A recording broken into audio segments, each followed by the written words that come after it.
এ জওয়ান যুবকেরা, মহান মালিকের রব হিসাবে আমার আল্লাহ সমস্ত নবী রাসূল পয়গম্বর, লক্ষাধিক নবী রাসূল পয়গম্বরদের কাছে আমার আল্লাহ নিজের পরিচয় দিয়েছেন রব হিসাবে।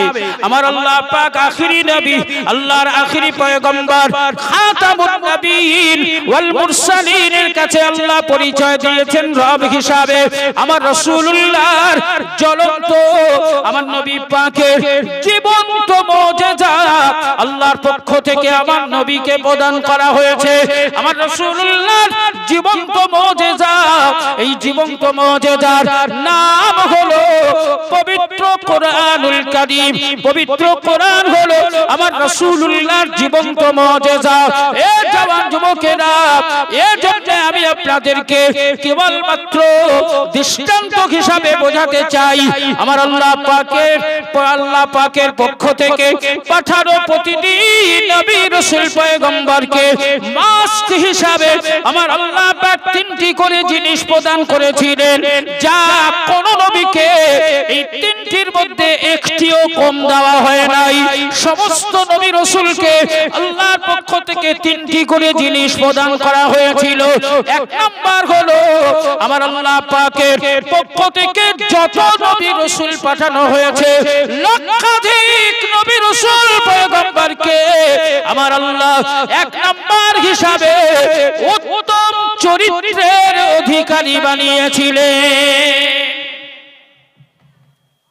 সমস্ত নবীরা ছিল উত্তম চরিত্রের অধিকারী, উত্তম চরিত্র। দুই নম্বরে আল্লাহর পক্ষ থেকে প্রত্যেকটা নবী রাসূলকে আল্লাহ নবুয়ত দান করেছিলেন। আর তিন নম্বরে আল্লাহর পক্ষ থেকে প্রতিটি নবী রাসূল পয়গম্বরকে আল্লাহ মুজিজা দান করেছিলেন। এই তিনটি জিনিস প্রত্যেকটা নবীকে আল্লাহর পক্ষ থেকে দেওয়া হয়েছিল। জোরে বলুন সুবহানাল্লাহ। একজন নবীকেও তিনটির একটি কম দেওয়া হয়, সবাইকে দিয়েছিলেন। এখন সকলে বলেন, মুসার মুজিজা ছিল না ছিল না? ঈসা নবীর মুজিজা ছিল না ছিল না? দাউদ নবীর মুজিজা ছিল না ছিল না? বর্তমানে কি আছে? ঈসা, দাউদ, নূহ, ইব্রাহিম, ইসমাইল, ইসহাক, ইউসুফ, ইয়াকুব, আইয়ুব, এসব নবীদের মুজিজা আছে? আরে সেসব যদি থাকতো তাহলে আর আজ লড়াই হতো? ইহুদিদের কাছে মুসা নবীর লাঠি যদি থাকতো, মুসার লাঠি মানে কি? ছাড়লে সাপ, ধরলে লাঠি। আর সাপ মানে জাতা সাপ।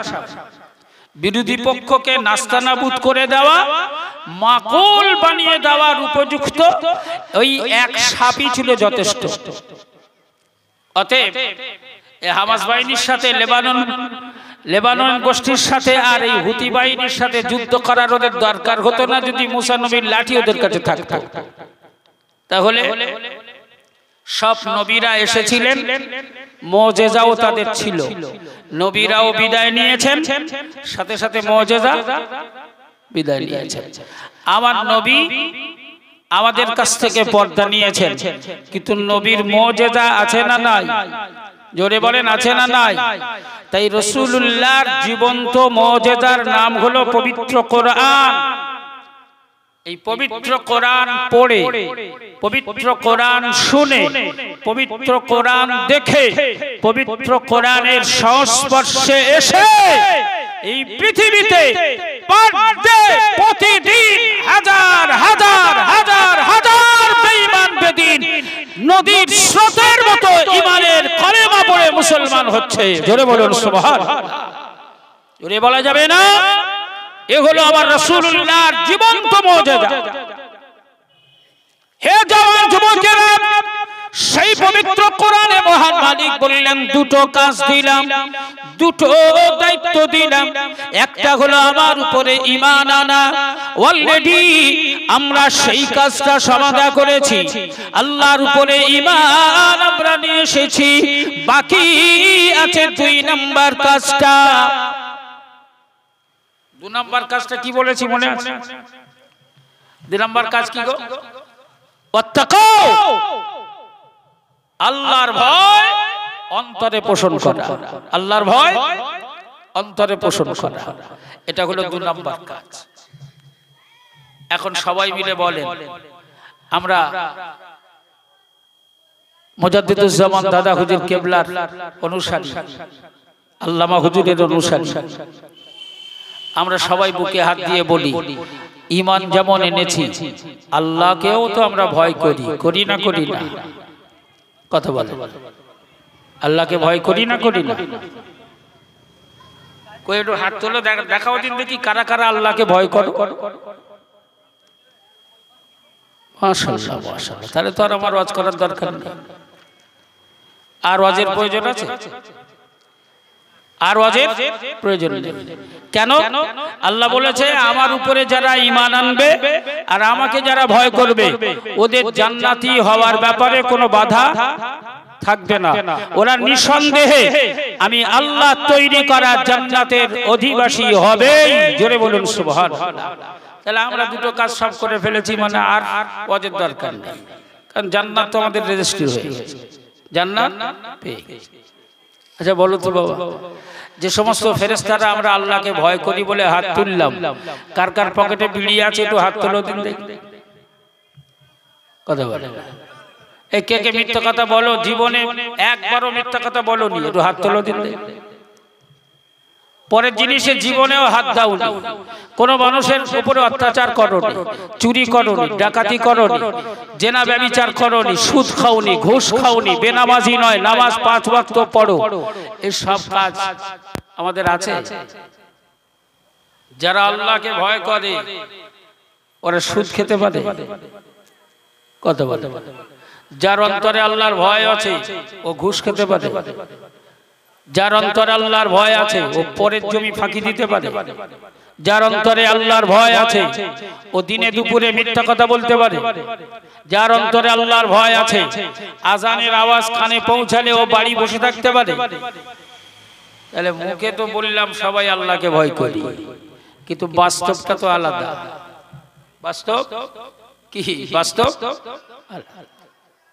তাহলে আমাদের অভাব 2 নম্বর কাজটা, অভাব 2 নম্বর কাজটা, এটাই প্রতিষ্ঠিত করতে পারলে যার অন্তরে আল্লাহর ভয় আছে ও কখনো এক চুল পরিমাণ অন্যায় কাজ করতে পারে না।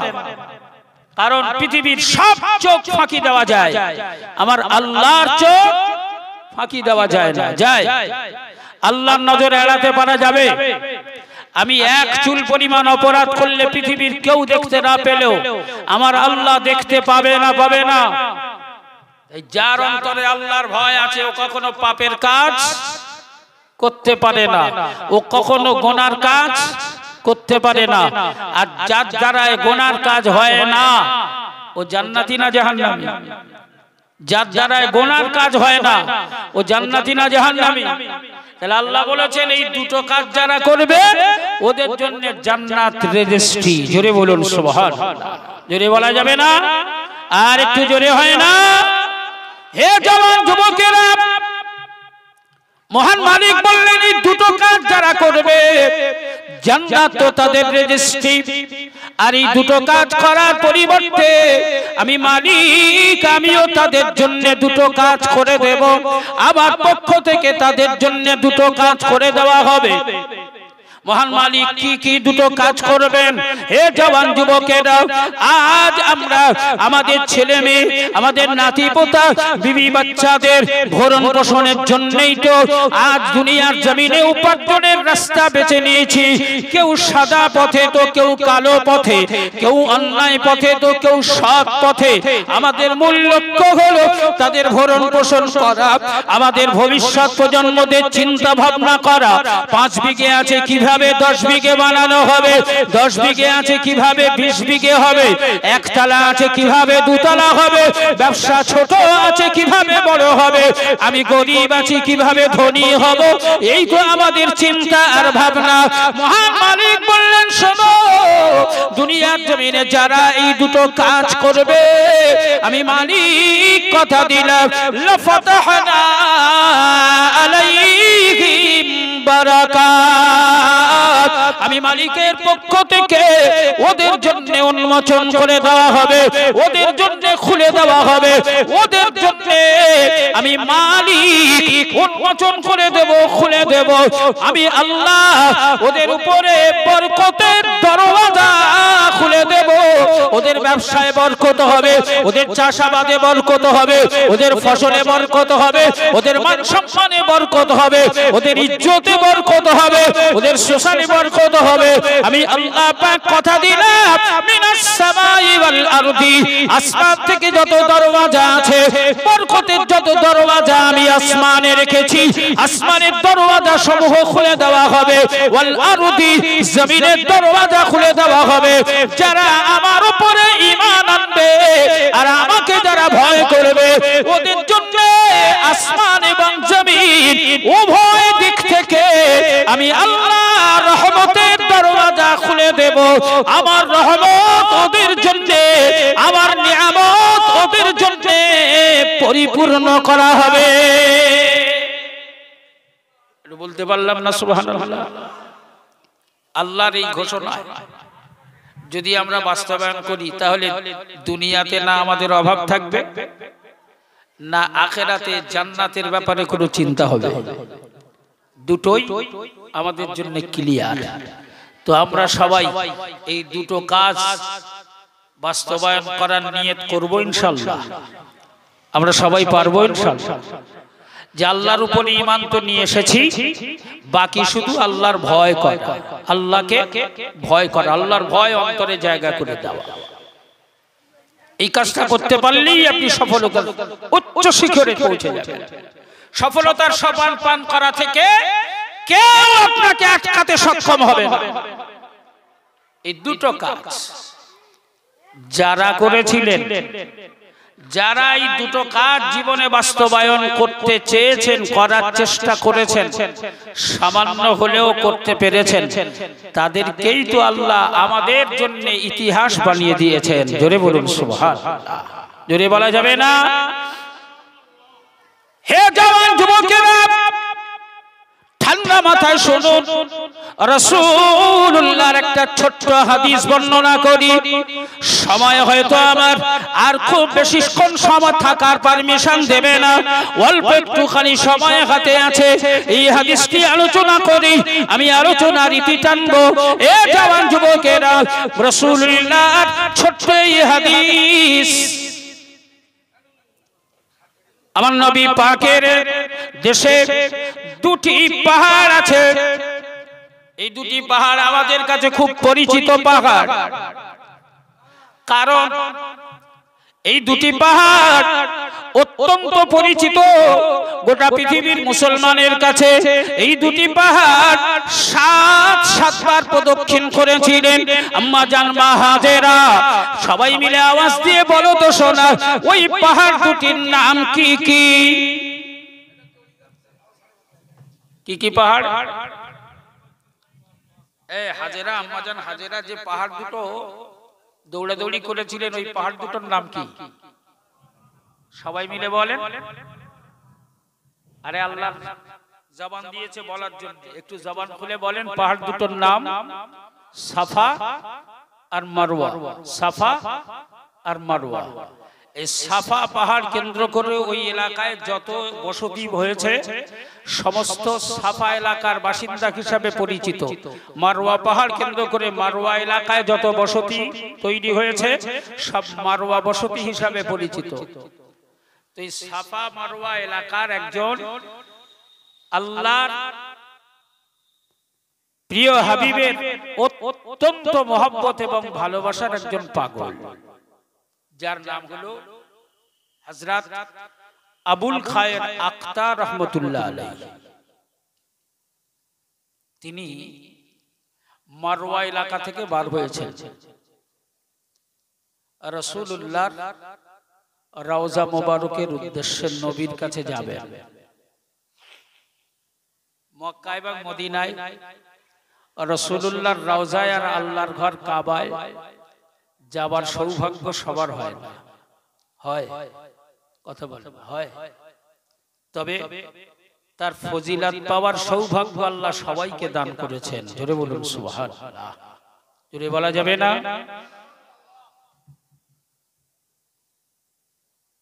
কাবায় যাওয়া সকলের কপালে না জুটলেও তার ফজিলাত পাওয়ার সৌভাগ্য আল্লাহ সকলকেই দিয়েছে।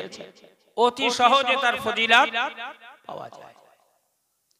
আল্লাহ বলেছেন, আমার দেওয়া দুটো চোখ, আমার দেওয়া দুটো চোখ, এই চোখ দিয়ে কিছু করার দরকার হয় না। শুধু এই চোখ দিয়ে দেখলে, এই চোখ দিয়ে দর্শন করলে আমি আল্লাহ তাদের জীবনের গুনাহগুলো মাফ করে দিই। জোরে বলুন সুবহানাল্লাহ। চারটে জিনিস চোখ দিয়ে দেখলে আল্লাহ জীবনের ছোট ছোট গুনাহ, ছোট ছোট অপরাধ আমার আল্লাহ দেখার ওসিলায় মাফ করে দেয়। জোরে বলুন সুবহানাল্লাহ। তার মধ্যে চারটে জিনিস, আমি চারটেই বলতে গেলে অনেক সময়, অন্যতম একটি জিনিস হলো আপনার কপালে আল্লাহর কাবায় যাওয়ার সৌভাগ্য হয়নি, আপনি যেতে পারেননি। অর্থ আছে, সম্পদ আপনার আছে, কিন্তু কপাল নেই, যাওয়ার সৌভাগ্য হয়নি, আর সবাই যেতেও পারবে না। আল্লাহর ডাক ছাড়া যাওয়া সম্ভব নয়। প্রিয় রাসূল বললেন, আল্লাহর কাবার দরবারে যারা হাজিরা দেবে, আল্লাহর কাবার চত্বরে যারা পা রাখবে, হাজি হাজিনদের দিকে লক্ষ্য করে রাসূল বললেন, আল্লাহর কাবার এরিয়ায় পা রাখার সাথে সাথে আল্লাহর পক্ষ থেকে তার জীবনের সমস্ত গুনাহ আল্লাহ মাফ করে দেবে। জোরে বলুন সুবহানাল্লাহ। সাহাবারা বললেন, হুজুর সবাই তো আল্লাহর কাবায় আসতে পারবে না, কারো ভারতে, কারো বাংলাদেশে, কারো পাকিস্তানে, তো সবাই তো আর আল্লাহর কাবায় আসতে পারবে না, তাদের কপালে কি কাবার এই ফজিলাত, কাবায় পা রাখার সৌভাগ্য তাদের কপালে কি জুটবে না? আল্লাহর প্রিয় হাবিব জানালেন, ও আমার সাহাবায়ে কেরামেরা, আমি নবী জানিয়ে দিলাম এই শান, এই মর্যাদা কেবল মাত্র আল্লাহ পাক আমি রাসূলুল্লাহর অনুসারী উম্মতে মুহাম্মাদীদের জন্যই সৌভাগ্য আল্লাহ দান করেছেন। কোন গরীব, কোন অসহায়, কোন দিন দুঃখী মুরারিশা চৌমাথা এলাকায় বসবাসকারী দিন এমন ভাবে পার হয়, নুন আনতে পান্তা ফুরিয়ে যায়, লক্ষ লক্ষ টাকা ব্যয় করে আল্লাহর কাবায় যাওয়ার মতো ক্ষমতা তার নাই, সৌভাগ্য তার হয় নাই। আল্লাহর রাসূল জানিয়ে দিলেন, উম্মতে মুহাম্মাদী হওয়ার সুবাদে আমার আল্লাহ পাক এই সৌভাগ্য তাকে দান করেছেন। কেউ যদি আল্লাহর কাবায় নাও আসতে পারে, আল্লাহর কাবা শরীফের ছবিটা যদি ক্যামেরা বন্দী করা হয়, আল্লাহর কাবা ছবিটা ক্যালেন্ডারে ছাপানো হয়, আল্লাহর প্রিয় হাবিব জানালেন, ক্যামেরায় বন্দী করা কাবা ছবি, ক্যালেন্ডারে ছাপানো কাবা ছবিটা সযত্নে কেউ যদি ঘরের দেওয়ালে টাঙিয়ে দেয়, প্রতিদিন সকাল সন্ধ্যায় আল্লাহর কাবায় না যাওয়ার আফসোস করে যদি ওই ক্যালেন্ডারে ছাপানো আল্লাহর কাবা ছবির দিকে তাকিয়ে দেখে, আমি রাসূলুল্লাহ জানিয়ে দিলাম, আল্লাহর কাবা দুই নয়নে দর্শন করা, আল্লাহর কাবা ছবিটাকে দুই চোখ দিয়ে দেখার ওসিলায় আমার আল্লাহ তার জীবনে গুনাহের সাগীরাগুলি আমার আল্লাহ খুশি হয়ে মাফ করে দেবে। জোরে বলা যাবে না? এ জওয়ান যুবকেরা, তাই আল্লাহ নবীর মাহবুব, আল্লাহ নবীর পাগল দেওয়ানা হযরতে আবুল খায়ের আখতার নিয়ত করে বেরিয়েছেন, রাসূলুল্লাহর রওজা মোবারকে যাবেন, আমার নবীর রওজাতে গিয়ে সালাম পৌঁছে দেবেন।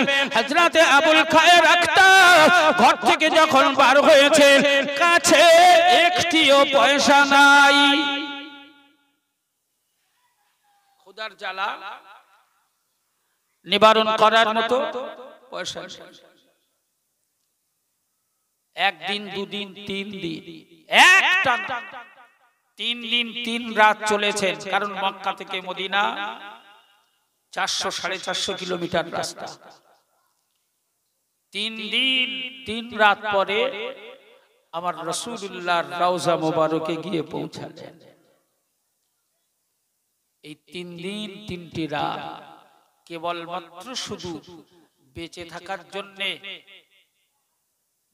থাকার জন্য যেটা খাবার হিসাবে খেয়েছেন সেটা হলো শুধু সাদা পানি, এই পানি ছাড়া আর কিছু খাওয়ার সুযোগ হয়নি, কারণ তার কাছে একটিও পয়সা ছিল না। 3 দিন পানির উপরে নির্ভর করে রাসূলুল্লাহর রওজা মোবারকে পৌঁছালেন। রমজান মাস, ভোরবেলায় ঘুম ভেঙেছে, উঠে ঘড়ির দিকে তাকিয়ে দেখছে আর 2-3 মিনিট সময় আছে। 2-3 মিনিট সময় মানে কোন রকম মুখটা ধুয়ে 1 গ্লাস পানিটা খাওয়া যাবে। বলো তো এরকম সিচুয়েশন, এরকম পজিশনে পানি খেয়ে আমরা রোজা কে কদিন রেখেছি? পরের দিন দিনের বেলা খাচ্ছে, আরে তুই রোজা রাখিস, আরে ভোরবেলা উঠতে পারি, খেয়ে বেড়াচ্ছে। আবার এক শ্রেণীর বদমায়েশ উপহাস করে। রমজান মাসে আমরা বারাবার দেখে এসেছি, আর কটা দিন, এই তো আর কটা দিন রমজান, 16ই ফাল্গুন তারাবি শুরু, 16ই ফাল্গুন তারাবি শুরু, আর এখন পৌষ মাসের আজ 12। অতএব সব শুদ্ধ মিলিয়ে আর 2 মাস, সব শুদ্ধ মিলিয়ে 2 মাস, 2 মাস 4 দিন। তারপরেই বরকতপূর্ণ মাস পবিত্র রমজান। এই রমজান মাসে অনেকেই উপহাস করে, ঘরে খাবারের অভাব, হ্যাঁ আমার ঘরের খাবার কুকুর বিড়ালে খেয়ে পাচ্ছে না, আর আমরা শুকোবো কেন? হ্যাঁ কিসের কষ্ট রোজা রাখা?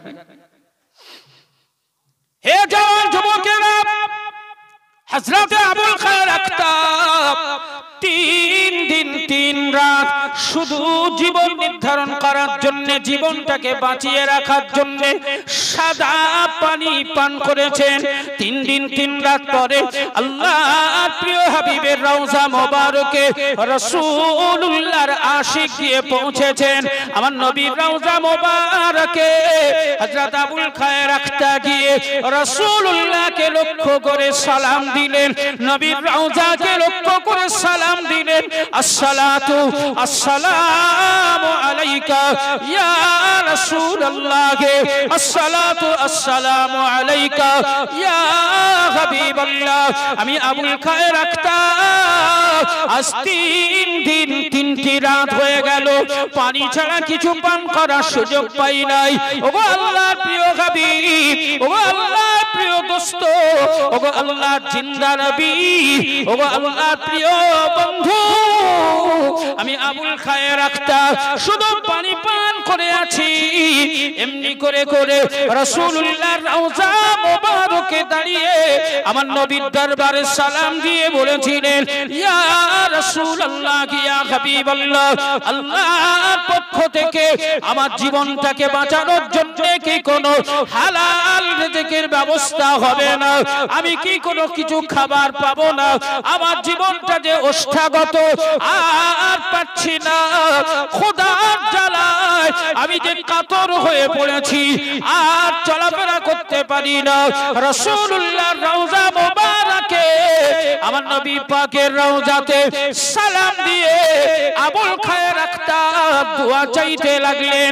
ঠিক সেই সময় ও জওয়ান যুবকেরা, হাদিস সাক্ষী হযরত আবুল খায়ের আখতাব দোয়া চাওয়ার পরে রাসূলুল্লাহর রওজা মোবারকের পাশেই ঘুমিয়ে পড়েছেন।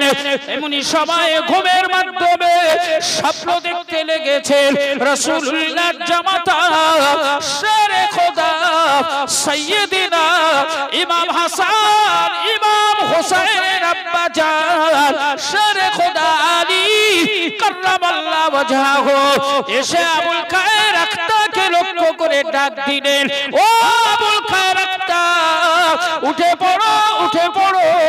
ও আবুল খায়ের আখতাব তুমি ক্ষুধার্ত, আল্লাহর নবীর রওজা মোবারকে এসে তোমার ক্ষুধার ব্যাপারে বলেছো, ও বাবা আবুল খায়ের আখতাব, আমি আলী তোমায় ডাকছি, ওঠো। আমার রাসূলুল্লাহ তোমাকে মেহমানদারি করানোর জন্য আমার নবী রওনা হয়েছেন। হযরত আবুল খায়ের আখতাব বলেন, আমি স্বপ্নের মাধ্যমে দেখতে লাগলাম আলী আমায় এই সংবাদ দিচ্ছেন। এমনি সময় আমি স্বপ্নের মাধ্যমে দেখতে পেলাম আমার রাসূলুল্লাহ দুই পাশে দুই সাহাবী হযরত আবু বকর হযরত উমরকে সঙ্গে নিয়ে আমার রাসূল আমার কাছে এসে পৌঁছালেন। আমি আবুল খায়ের আখতাবকে লক্ষ্য করে আমার নবী বললেন, বাবা আবুল খায়ের আখতাব, খোদায় বড় কষ্ট পাচ্ছ বাবা, খোদার যন্ত্রণা। ও বাবা আবুল খায়ের আখতাব, এই নাও বাবা, আমি রাসূলুল্লাহ তোমার জন্য রুটি নিয়ে এসেছি, রুটি পান করো, রুটি খাও, রুটি খেয়ে খোদার জ্বালা মিটিয়ে নাও। এ জওয়ান যুবকেরা, হযরত আবুল খায়ের আখতাব বলেন, আল্লাহর নবীর নূর আমি হাত দিয়ে আমি আবুল খায়ের আখতাব স্বপ্নের মাধ্যমে আমার হাতে রুটিটি তুলে দিলেন। আমি খোদার জ্বালায় রাসূলুল্লাহর দেওয়া রুটিটা আমি খেতে শুরু করে দিলাম। ওই রুটিটা অর্ধেকটা খাওয়া হয়েছে, এমনি সময় আমি আবুল খায়ের আমার ঘুম ভেঙে গেল। আমি ঘুম যখন ভেঙে গেল, ঘুম থেকে উঠে দেখি আল্লাহর নবী আল্লাহর আখিরি পয়গম্বরের দেওয়া সেই রুটি, যেটা আমি অর্ধেকটা খেয়েছিলাম, বাকি অর্ধেকটা রুটি আমি আবুল খায়ের আখতাব আমার হাতেই ধরা আছে। জোরে বলা যাবে না? আমরা সেই নবীর অনুসারী, সেই রাসূলের উম্মত। আল্লাহ আমাদেরকে সৌভাগ্য দান করেছেন আখিরি নবীর উম্মত হওয়ার। আমরাই হলাম আল্লাহর ভালো বান্দা আর নবীর ভালো উম্মত। সকলে প্রাণ ভরে ভক্তি নিয়ে আমার নবীকে ভালোবাসার সালাম উপহার দেবেন। সবাই মিলে একসাথে নবীকে সালাম দেন। ইয়া নবী সালামুন আলাইকা ইয়া রাসূল, ইয়া হাবিব সালামুন আলাইকা সালাম, আশরাকাল বদরু আলাইনা ওয়াক্তাফাত মিনহুল বদর মিসলাহু সুনকমা রাওয়াইনা কাতুয়া ওয়াজহা সুরুরি। ইয়া নবী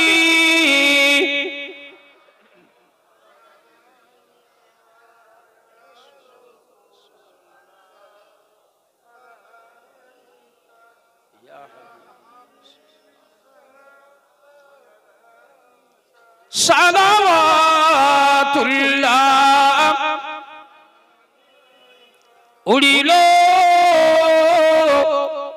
আল্লাহ আরো বাণী পোহালো দুঃখে রজনী হইল জগৎ নুরানী আমেনার নয়নমণি।